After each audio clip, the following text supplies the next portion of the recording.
My people, thank you for tapping in. Kenneth here, 100 Years of Wealth, streamhomeloan.com.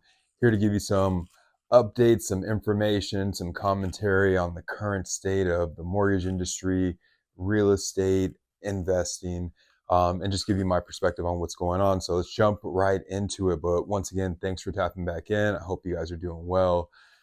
Like and subscribe if you have not already.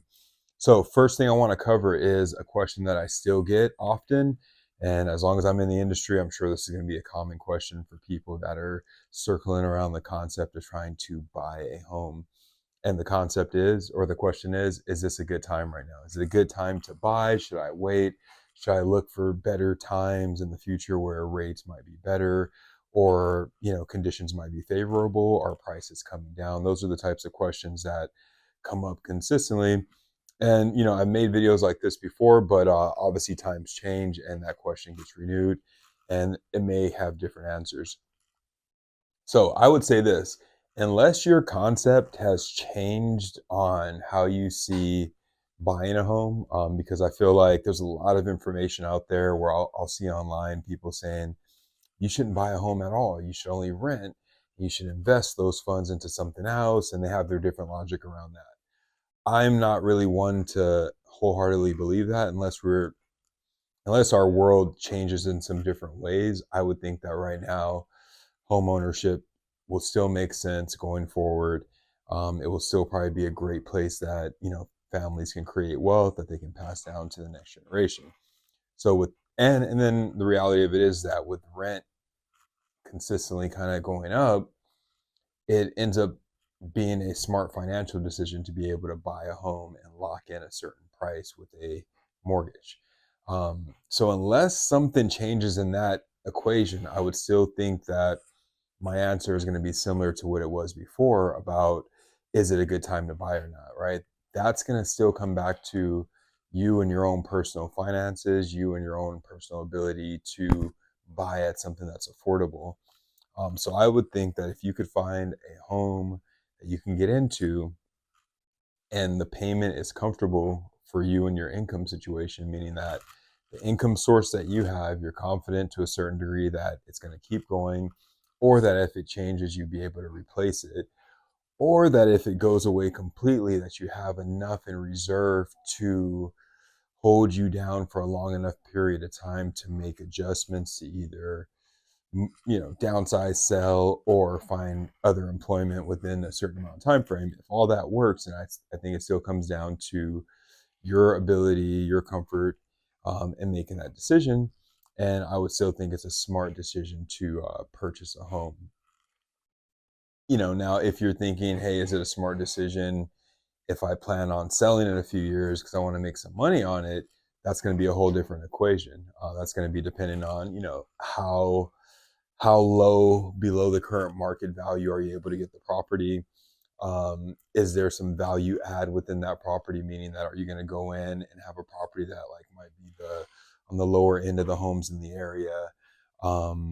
Things like that are things that you would want to consider if you're starting to think about buying and selling, not necessarily flipping, but maybe buying, holding for a few years, living there for a while, and then potentially selling. What type of equity am I going to make?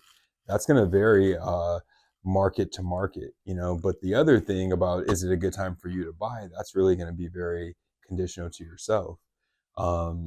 Because it's all about, if you find a place that you like and that you could see yourself happy in that community, it's not as much about how much money you might make on the property in the next few years, because you might have a long-term plan, have children there, put your children in the high school in the area, whatever the case is. So it comes back to, I think if you could find a place that you're happy with, you could see yourself living there for an extended period of time, the payment is affordable for you by yourself, you and your spouse, whoever's going to be contributing to the monthly payment, then yeah, it's a good time to buy. I think that waiting is always a risky game, because what we've seen over time, even if there's fluctuations where you might see it down as far as purchase or property values, generally speaking, things have gone up over time. So instead of trying to time the market, um, because usually if you don't time it correctly, we're going to end up on a higher side. You time it based on what's comfortable for yourself and the opportunity for you to move from a situation where maybe you're paying rent at a certain price and moving into a situation where you're paying a mortgage at a similar price. I know that's complicated because, for example, I have a tenant, I rent out a property, and right now she's paying a certain amount. That amount that she's paying in the same area would not equate to her being able to purchase a similar home. But in a different area, she could, with that same amount, probably lower her monthly payment and actually purchase a home. And that's usually the way it works a lot of time with rent, just based on the nature of someone buying a property in the year 2000, renting it out for 10 years or whatever, and that property value going up significantly in that time. But you can't at the same time rent, you know what I mean? Like the rent always doesn't correlate immediately. So you end up having property values that are way higher comparable to the rent that they're renting it for. And then it's, for the owner, it takes time to get up to current market rent unless a tenant leaves and you're able to renovate up to current market standards. There's a lot of there's a lot of factors that go into rent and things like that. But my main point in that was that, you know, there may be a situation for a lot of people where they're paying a certain amount of rent and then they can turn that into ownership at a lower price, but in a different region, different area. Um, and a lot of times that's hard for people because they work in a certain area, they are rooted in a certain area, they have friends, family, school, church, things like that. So it's just a complicated set of circumstances for home ownership in this country because of the scarcity of it and the slow pace that building happens at. If they were able to build at a more rapid pace within reasonable area of where people live, then you would see prices drop. You would think you would see prices drop, but what ends up happening is there's still a high demand for those properties. But I guess it's all about how many can you build at once, right? How much of the housing crisis can you solve in one foul swoop to where it actually changes prices? And that's really a hard thing. Regulations make it hard to build in certain places. Regulations make it hard to build at a certain pace, and just the reality of metropolitan areas, there's really not that much available land that's cheap. You can buy some like land in LA that is run down somewhere in a corner of the city that might not be really getting its best usage, I guess. Like they've done that in industrial areas, like the art district is now like a flourishing area in LA. That used to be a lot of industrial space that they've kind of converted into work live space, more condos, more apartments, more lofts, things like that. And they look really dope, and it's creating a whole environment over there.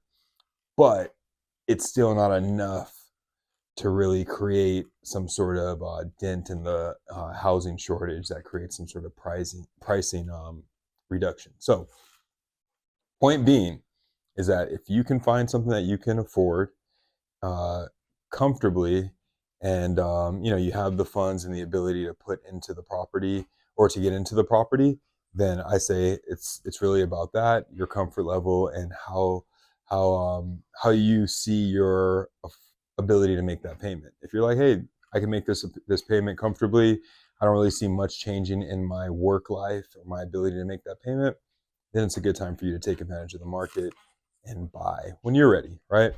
Um, and outside of that, I would say the next step is really knowing what your options are as far as financing if you're not someone that has the ability to pay all cash for a property. So